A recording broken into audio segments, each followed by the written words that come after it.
The superfans would like you to test your chemistry with a kiss away from the Islanders.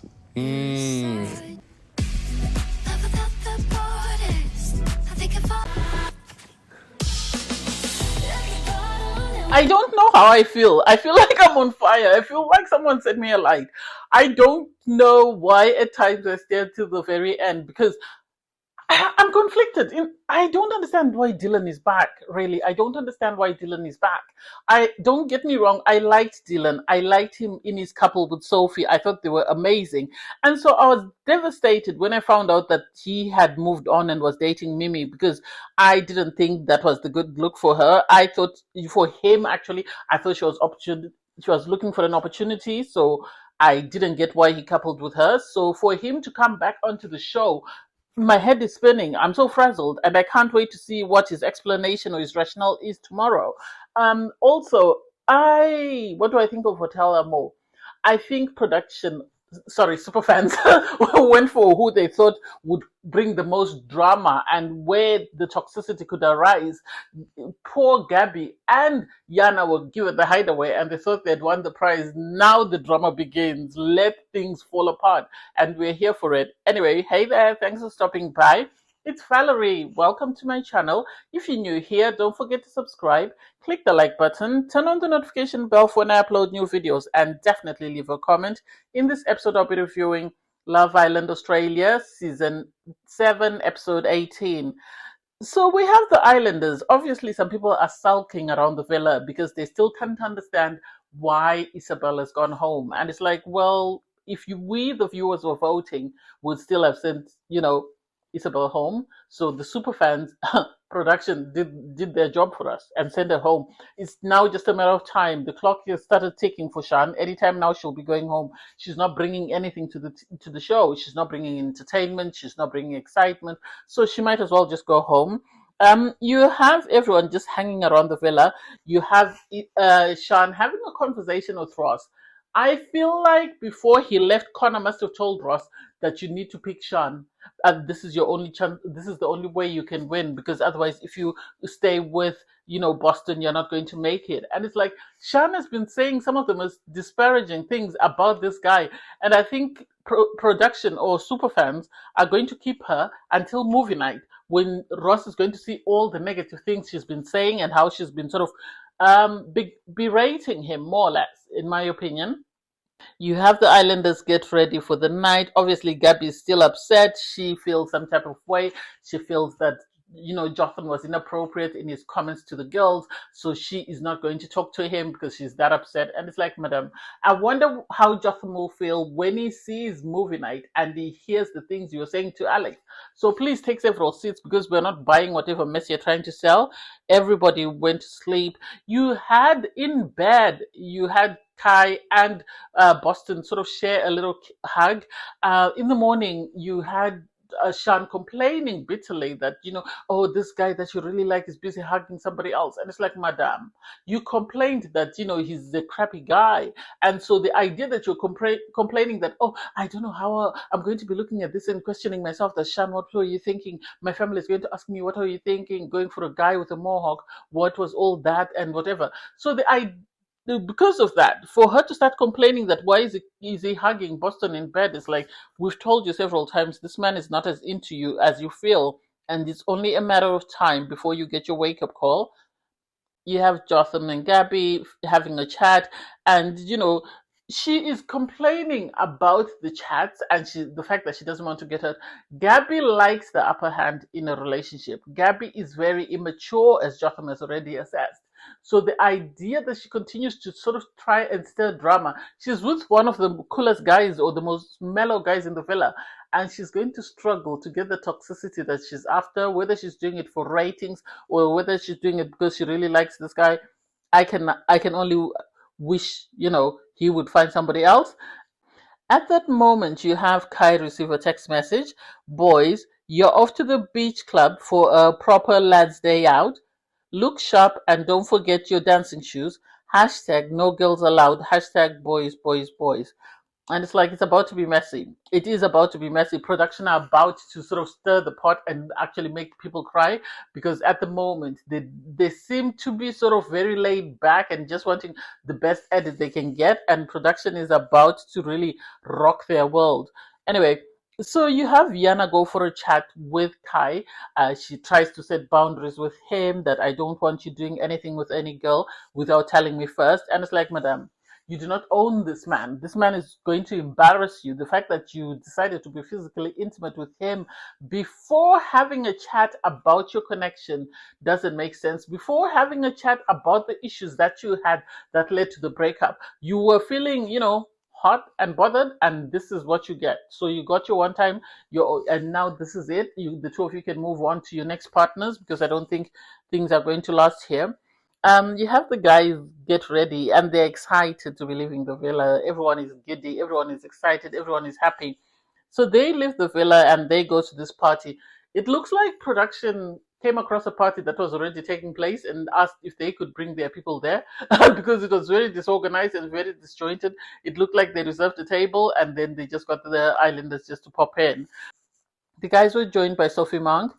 Sophie Monk said, the guys were out for a lad's day out, and she just came in to check on them. And then she revealed that she had brought them as a present. So she brought two girls. Both were Kiwis. So it was Emma, 26, who's a Lush Tech, and then Jade, 23, who works in digital marketing, but she wouldn't tell us what she does for a living. Looking at the girls and the guys' reaction, you could tell immediately on sight Kai was gone. Kai was gone. Everybody else was trying to sort of mind their P's and Q's and sort of make sure that they don't do anything that gives them a negative edit. But Kai was already gone. He couldn't wait to sort of participate in whatever was about to take place. The girls got to sit down and have chats with the guys in groups. And in their chats, I think the ones that stood out was Mick. Mick was just being a menace. He was being a menace. There was no need for him to keep making those jokes every time you had sort of Emma having to call him out. And then Jotham was trying to be the cool guy and appear as very distant, but I don't think he actually was managing to do that. Kai was gone. Kai was smitten on sight and he was just waiting to be picked. The other guys, poor Alex, I think as soon as he saw the girls, he realized that there was no shot for him. So for him, he just laid back. And he said, he was in a couple with Shan, but he thought that that relationship had run its course. But Ross said, his thing with Boston had run its course. You had Mick say his relationship or his connection with poor what's her name, Mia, was running its course as well. And it's like these guys are trying to make it known that they're really interested. Sadly for Ross, he's punching and he'll never get anyone as good as the girl that he's with at the moment. So the idea that he is trying to make it seem like he's never been interested, we're here, we're watching, and we can't wait to see what happens. The girls back at the villa were having a chat with Gabby, sort of questioning the guys' day out, saying, I hope they have a great time. And then it came up that they're not just having a great time, they're going to have girls brought to them. And Gabby tried to play naive as though she didn't know. And it's like, girl, we know you've all watched the show. We know you all know what to expect because you were the one who was saying that you're halfway through the show. So I don't get it. Yana, on her part, was nervous and worried that, hopefully Kai was going to behave himself. And it's like, girl, be for real. You know the man you're with. What do you expect? Anyway, you had Sophie Monk come back. So when she came back, she then gave the two bombshells an opportunity to pick. Emma, on her part, picked Kai. Kai was excited. He was excited. He looked like someone who had won the lottery because he really liked her on site. So finally, he was going to get an opportunity to spend time with her. You had Jotham be picked by Jade, and both couples were given keys and they were told you're going to Hotel Amore. Everybody else was told you can return to the villa and guys have an amazing time. And it's like production are trying to be messy. They know Gabby's going to be rattled. If she was rattled by Mia, I can only imagine how she feels knowing that Jotham is out of her sight, so she can't see what's going on. She really is going to fall apart and she's going to have it in for those poor girls. I feel sorry for them when they eventually meet. You had the guys come back to the villa, and Mike had already said that Gabby is going to be, very upset, whereas Yana is going to cry, and that's exactly what happened. The fact that he was milking it when he was narrating what happened is just like, chef's kiss. It's like, guy, please be, sensitive to other people's plights, because he was trying to explain every single thing that happened and the bombshells that came in, and it's like, oh, this is going to be messy. This is really going to be messy. So both couples, they were actually put up in the same hotel. That's what I noticed. They were put up in the same hotel, unlike in last season where they had Hotel Amore in different sort of venues. I'm surprised that they put them in the same hotel. Jotham was trying to be the gentleman, but Kai was smitten. Kai was smitten and he was ready to go. He was just waiting to be given the green light. Obviously, the girls eventually find out that their guys have been picked by the new bombshells, and they're shaking, and they now know that their guys are going to spend the night there. So just on time, Superfans production decided to send questions to, the two couples that had been chosen. First up, it was Kai and Emma. They were asked how important is physical intimacy. Kai, very important to him because he's been physically intimate with every girl that he's coupled up with. We all remember the shower incident, and then we remember the hideaway, and now he's on to his next conquest. Poor Emma. You had Jotham and Jade be asked, why did you pick Jotham? She said, they shared the same values, and this is why she picked him. Do I think so? No.